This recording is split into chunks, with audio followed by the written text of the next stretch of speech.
torch with a cutting attachment. This attachment could disconnect, and you put on a different attachment. Because of that reason, the torch itself has an oxygen and a fuel. If this was strictly cutting torch only, it would be one solid piece, and you can't disconnect it.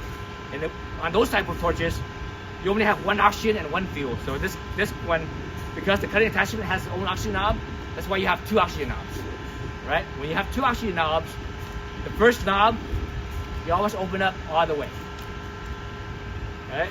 Open it up all the way. The reason why you want that all the way, because when you hit the lever, the cutting lever, you want that full 25 psi coming out. If this was only partially open, you won't get that full 25, and you won't be able to cut. All right.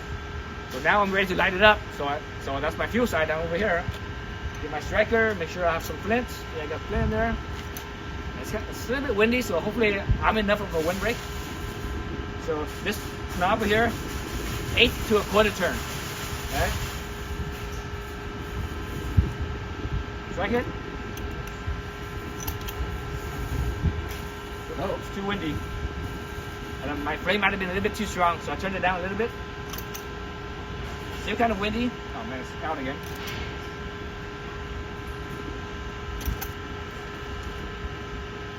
All right. So now I'm able to. Oops. Again, it's the wind. That's the thing with propane, is that propane is very sensitive to wind. When it's just the propane by itself. Dang it. Let me get a windbreak. Grab one of these. Let me go in there. See if I can use this as a windbreak. Now I'm looking at my flame, my tip. I want the flame to just about touch the tip. If I turn the fuel on too high, there will be a little gap between the flame and the tip of the torch. So I'm gonna turn it up, and maybe you guys can see that, maybe not, I'm not sure. It's kind of bright out here, it's hard to tell. All right, so now there's, oh not yet. Now there's a gap, I can actually see a gap between the flame and the tip. So that's too high. I'm gonna turn it down, until that goes away. Okay, that's good right there. Then from there, you can turn on the oxygen, and do it real light, otherwise it'll blow out the flame. All right, so that's oxygen.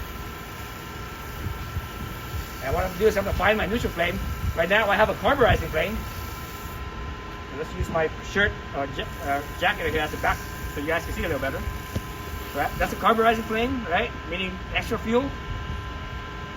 Put it up more. Bring that inner feather or inner flame in. Look at these points. Make sure they get sharp. Right? So we're now still a little fuzzy. I went a little bit too far there. About right there, that's my neutral flame. If I'm looking at these points here, it's sharp, but it has a light blue color to it. If I turn on oxygen too much, there's a color change now. Now all of a sudden, it's like a darker blue.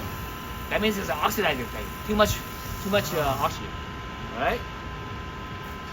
So I'm gonna go back to neutral, and to find neutral, just turn down the oxygen, bring it out. Bring that feather back out, the inner flame back out, so that way it's fuzzy again. Right, so that's fuzzy. Okay, that's carburizing. So I'm gonna bring it back in until it's sharp, which is about right there. Yeah, right there.